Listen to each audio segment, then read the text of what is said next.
Hi, everybody. John with PT, Dan with Sandler Training, and PT Ask Dan. Hey John, how's your day? Good. Yours? Well, you looked a little confused there, so I'm glad it's good. It's a regular look for me. I don't know what to tell you. All right. So, why do people pay more for conceptually something they can get for less? So, I'm thinking about the experience people have with, in our world, advisors and their team and all that kind of stuff. But with your business, with your organization, with your people. So are you Nordstrom or are you JCPenney?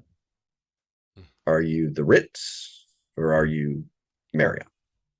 So Nordstrom has a really fascinating hiring process and how they train their people and why the Nordstrom experience is just that, the Nordstrom experience. We don't talk about the JCPenney experience. We talk about value and price and those kinds of things with Penny. So I was thinking a little bit though too about if I'm a prospect or a client of an advisor, a firm, an office, what's the feeling I get as I go in? Do I get that Ritz feeling of, they don't say thank you, they say my pleasure and the things they do. And there's a great old story about a family called the Ritz and said, hey, our son left this stuffed animal there. It's everything to him. Is there any way you can try and find it? And the Ritz finds it, but then they take it on a world tour and they send it back with these pictures of the stuffed animal hanging out, sunning itself at the pool, the stuffed animal having lunch, the stuffed animal on the beach, all this other stuff to just say, hey, this is a whole kind of experience of the Marriott would just mail you the stuffed animal kind of mentality. So what's the experience and why are people going to pay more for what you do? Whoa. So I think all of us would like to receive the large amounts of money from the masses and run our business however we want, but it doesn't work that way. I Yep. think it starts with, first of all, who's our target market? What Yes. what are they like? What kind of things do they buy? What kind of clothes do they wear? What kind of cars do they drive? Where do they like to go? What are they reading? What are they talking about? That kind of stuff. Once I get a feel for that, how do I build an office space? How do I build my virtual experience to match that? Yep. And maybe even be a little step above that because you want people to walk in and be a little bit wowed. If they're tremendously wowed, they may not buy from you because they think you're too expensive. So Yep. we have to be careful here. But first of all, you got to figure out who your market is. And then you got to figure out how do I build stuff to match that market.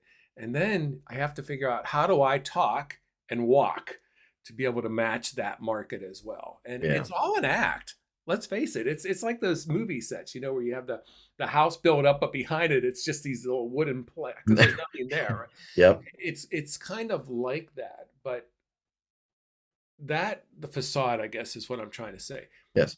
But that doesn't change who I am as a person. So who I am is I'm an expert at dealing with this type of person, this type of prospect, and that's who most of my clients are.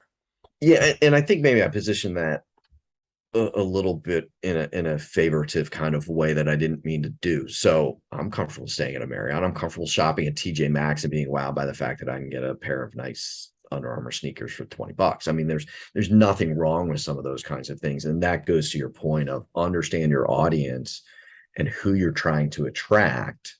And does the culture align, I guess. Mm-hmm. Yeah, a car that you drive is an interesting thing because so many people think you have to drive a really nice car to show that you're highly successful. That's not Yeah. true. Yeah. Some people do, but if you don't like cars, why would you spend an awful lot of money on a car when you don't really care? Yep. I have what I would consider an average car. It's not important to me. And Yep. frankly, if I show up at your office complex and you look out the window and you see me drive that car and you go, "Oh, he's not very successful. We're not going to use him." That's your loss. Yep.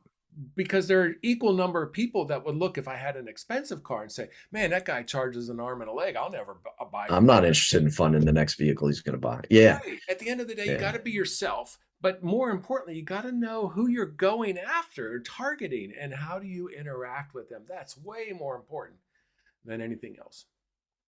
There we go. See you again tomorrow. Bye.